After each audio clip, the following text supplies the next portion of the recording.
যে আগামী জাতীয় নির্বাচনে আমাদের বিরোধী দলের প্রার্থী হইল জামাত ইসলামী, আওয়ামী লীগ তো আর নাই। এবং মজার ব্যাপার হইল যে জামাত ইসলামী তাদের রাজনগরের একজন ব্যক্তিকে দাঁড় করাইছেন প্রার্থী হিসেবে। তো ভাইরা বুঝতেই পারতেছেন যে আপনাদের উপরে দায়িত্বটা কত বেশি বড়, মৌলভীবাজার থেকেও। যে এই জামাতি ইসলামী উপজেলা নির্বাচন করে আমাদের জামিয়া আহমেদকে সামান্য ভোটের ব্যবধানে পরাজিত করছিল। এই জামাতি ইসলামী যদি না থাকতো 2014 সালে জামিয়া আহমেদ উপজেলা চেয়ারম্যান নির্ঘাত চেয়ারম্যান হইতে পারত। তা এই 2014 সালে যে ঘটনা ঘটাইছিল এটা কি 2026 সালে আপনারা ঘটাইতে চান নাকি? তো সেই দিকে খেয়াল রাখবেন কাকে কাকে আপনারা সভাপতি, সাধারণ সম্পাদক, সাংগঠনিক এবং অন্যান্য পদে কি করবেন।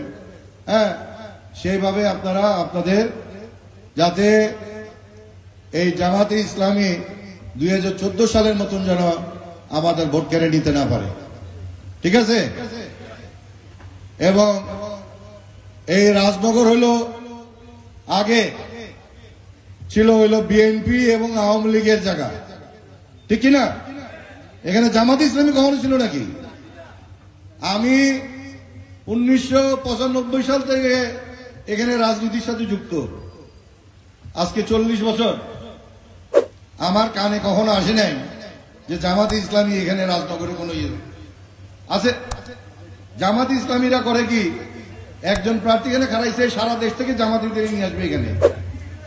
হ্যাঁ, যাই হোক, এবং দলকে সাহায্য করলে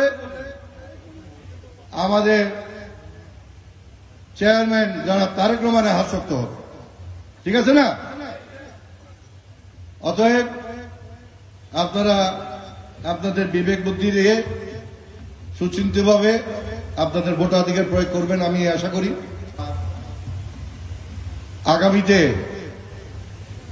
সুন্দরভাবে যাতে আমরা আমাদের কার্যক্রম পরিচালনা করতে পারি এই কি বলে সম্মেলন কাউন্সিলের পরে, সেদিকে আমরা সবাই সচেষ্ট থাকবো।